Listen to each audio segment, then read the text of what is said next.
Yo les traders, alors bonsoir tout le monde, une journée de dingue aujourd'hui en ce 21 novembre 2022 sur le marché du Brent.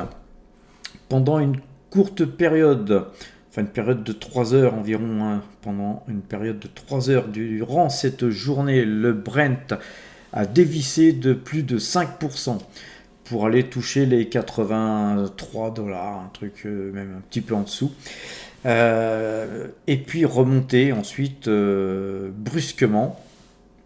Alors cette panique, cette panique à la baisse, était due à un mort du Covid en Chine. Donc vous voyez comment le marché est tendu, comment la volatilité est extrême sur les marchés des matières premières et surtout des matières énergétiques comme le gaz et le pétrole. Alors cette baisse a été appuyée par une rumeur comme quoi l'OPEP plus et l'Arabie Saoudite auraient envie d'augmenter leur production. C'est chose complètement improbable compte tenu de ce qui s'est passé ces derniers temps. Mais enfin bref, le marché y a cru et a dévissé extrêmement fortement, ce qui a fait le chou gras des gens qui ont acheté, évidemment, sur des points très bas.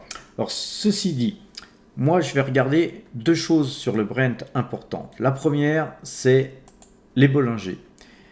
Comme vous le savez, j'aime bien regarder Bollinger quand il y a des fortes baisses ou fortes hausses. Donc là, on voit qu'on est complètement sorti de la bande Bollinger, qu'on est vraiment descendu très très bas et qu'on est revenu quasiment à la toucher. Ça, c'est une bougie de retournement. En théorie, je vous parle de théorie. Et souvent, les bougies de retournement, ça fonctionne relativement bien. En gros, on devrait remonter demain et remonter certainement assez fortement. Donc l'avenir nous le dira. Attendons demain de voir. Mais en tout cas, je pense que demain, on devrait avoir sur le marché du Brent, sur le WTI, des augmentations relativement conséquentes, puisque le WTI a suivi aussi la même tendance. Et d'ailleurs, vous voyez, au fur et à mesure qu'on parle, on voit que la bougie continue. Si ça se trouve, elle va bientôt passer dans le vert jusqu'à la prochaine bougie de demain. Et donc, on voit que les cours continuent de s'apprécier sur le Brent durant qu'on parle. Là, en moins de 3 minutes, le marché a encore monté. Puisque le Brent, là, maintenant, ne perd plus que 0,23%. Alors, là, on est vendeur sur la moyenne de 12. Nos algorithmes sont passés, eux aussi, à la vente sur Total.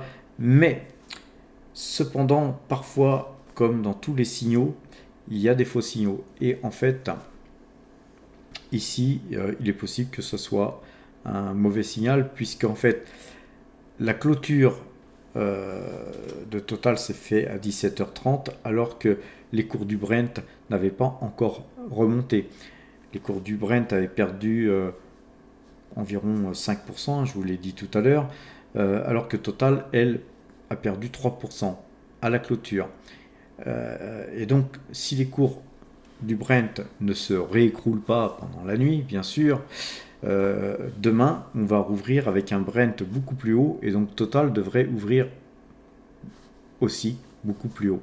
Donc je pense qu'on va certainement demain annuler peu ou prou la baisse qu'on a eue aujourd'hui sur ce titre. Cependant, ça n'en fera pas pour autant un signal acheteur, puisqu'il faut quand même que les algorithmes aient suffisamment de données pour pouvoir repartir à l'achat sur ce genre de situation. Pareil pour la moyenne 2 jours, 12 jours, elle va avoir besoin, à moins d'une flambée des cours, mais elle va avoir besoin de au moins 2 jours, 3 jours pour se retourner. Le CAC 40, quant à lui, passera acheteur à 6651 points. nos algorithmes ont été calculés avec ce point de retournement. Donc on est toujours vendeur sur le CAC 40 tant que ce point ne sera pas touché. Le DAX, quant à lui, est par contre acheteur et passera vendeur demain à 14 307 points si ce point était touché. Donc aujourd'hui, on a un petit peu arbitré puisque Excel Industries qu'on avait qu'on avait acheté, je veux dire, pardon, il n'y a pas très longtemps, hein, il y a 2 ou 3 jours.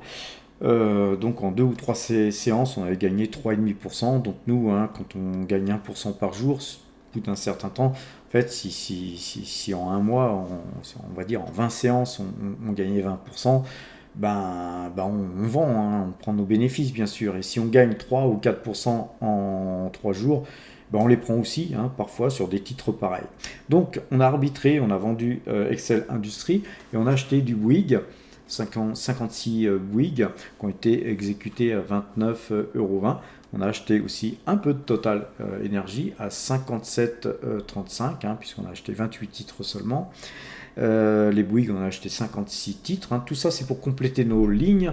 Et on a aussi complété notre ligne sur Engie avec 34 titres supplémentaires exécutés à 14,51 €. Ce qui fait qu'effectivement, on a donc remonté notre position sur Total avec aujourd'hui un peu plus de 6000 titres. AXA est toujours notre deuxième ligne et Taïwan Semiconducteur, troisième ligne. Auréal, quatrième ligne et la Coface suit tout de suite derrière. Alors ce qu'il faut voir, c'est que le tableau ainsi présenté aujourd'hui représente, vous voyez le tableau de gauche qui est nos valeurs principales, l'ensemble de tous ces pourcentages en allocation d'actifs de notre portefeuille représente plus de 90% de l'ensemble de nos actifs. Alors que la colonne de droite, avec les valeurs que nous avons ici, sont des valeurs qui pour nous sont soit plus volatiles, soit moins sécures, et surtout avec peut-être moins de rentabilité, de dividendes, etc.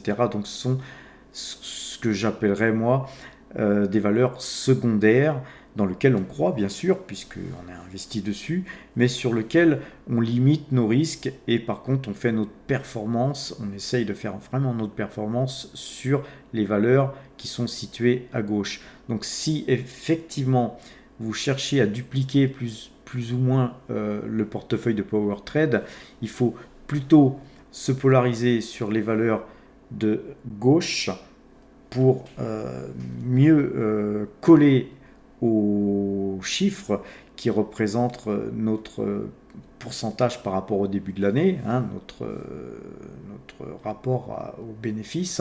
Donc là, aujourd'hui, on est à 13,75% de hausse depuis le début de l'année et avec 91 485 €. Donc ça bouge, 483 €. Pourquoi ? Parce que des fois, à cette heure-là, hein, puisqu'il est déjà 23 h, le marché américain est fermé, mais on a encore le dollar qui bouge, puisqu'on a des valeurs dollars.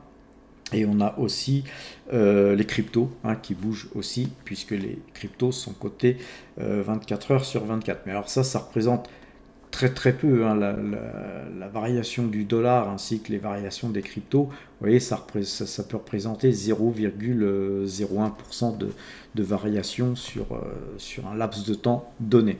Mais voilà les amis, n'oubliez pas, quand vous constituez un portefeuille, de prendre des valeurs dans lesquelles vous croyez et puis diversifier, mais diversifier pas trop, hein, de façon à avoir une liste lisible, que vous soyez en capacité de surveiller vos valeurs, et puis surtout, puisque vous avez investi dedans, être en capacité de étoffer ces valeurs en faisant de la DCA, par exemple en achetant tous les mois, tous les trimestres, ou quand cette valeur baisse assez fortement, d'acheter tout simplement encore quelques euros de cette valeur de façon à conforter votre position et une fois que cette valeur aura donné satisfaction, pourquoi pas la vendre et puis arbitrer sur une autre. Mais par contre, il faut de la patience pour se constituer un portefeuille pareil. Ça se constitue pas en quelques jours. Il faut des mois, des années pour arbitrer et des fois arriver à des résultats pas forcément à la hauteur de ce qu'on rêve. Hein. Beaucoup de gens rêvent de faire du 50%, 100% par an. Ça, moi, perso, je ne sais pas faire. On peut faire une année exceptionnelle avec des records de 40, 45% pour ceux qui font du trading, pourquoi pas même du 100%. Moi, ça m'est jamais arrivé de faire du 100% une année, mais du 40, 45 plusieurs fois. Mais il ne faut pas oublier qu'on a aussi parfois des années négatives. Et quand on lisse dans le temps, quand on arrive à faire du 20% en moyenne annuelle, on est déjà très très bon, c'est moi qui vous le dis. Donc ne rêvez pas de faire beaucoup mieux que ça, c'est extrêmement difficile. Maintenant, concernant le trading, on va regarder un petit peu le fichier Excel concernant notre pause sur le CAC 40. On est vendeur sur le CAC 40 depuis le 17 novembre à 6587 points. Donc on perd pour l'instant 47 points. Sur ce trade qui ne donne pas tout de suite gain de cause, on va dire, mais voilà, demain on verra ce que le marché nous donnera. Pour l'instant, depuis le 1er juin, nous gagnons 1285 points, donc suivant les positions que vous avez, soit vous travaillez à 1 euro le point et vous avez gagné 1285 euros si vous travaillez un contrat. Si vous travaillez sur du marché futur à 10 euros le point, vous avez fait 12 850 euros. Et puis si vous travaillez avec évidemment 10 contrats, vous avez fait 128 000 euros. À vous de voir quelle est la taille de votre position. Moi, je vous encourage sur les marchés futurs ou sur les CFD à calibrer d'une manière raisonnable vos pauses parce que ça va très vite. On peut très vite perdre beaucoup d'argent.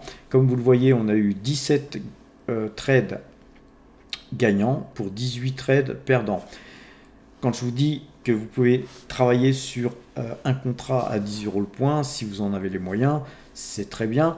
Et si vous commencez à travailler 10 contrats, là, ça devient 100 euros le point. Imaginez que là, quand, par exemple, vous avez perdu ici 115 points, vous avez perdu 115 000 euros.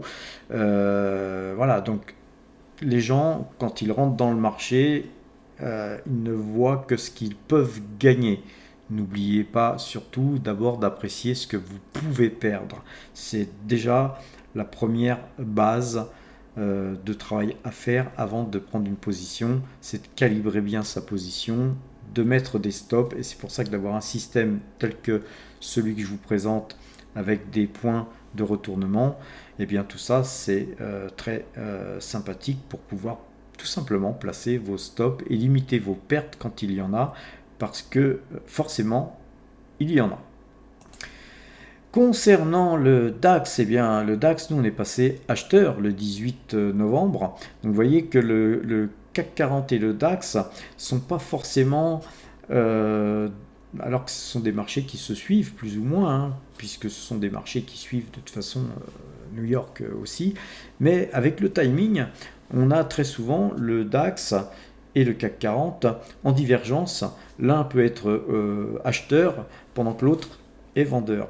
Donc l'intérêt pour ceux qui ont les moyens aussi de travailler les deux, c'est de pouvoir lisser ces résultats sur deux marchés tout simplement, et deux marchés qui devraient en théorie avancer parallèlement, ce qui n'est pas le cas d'une journée sur l'autre. Après, quand on regarde dans les faits sur une semaine, 2 semaines, il y a des rattrapages qui sont faits soit par le CAC 40, soit par le DAX. Et c'est assez intéressant justement de pouvoir profiter de ces petites divergences d'un marché à l'autre.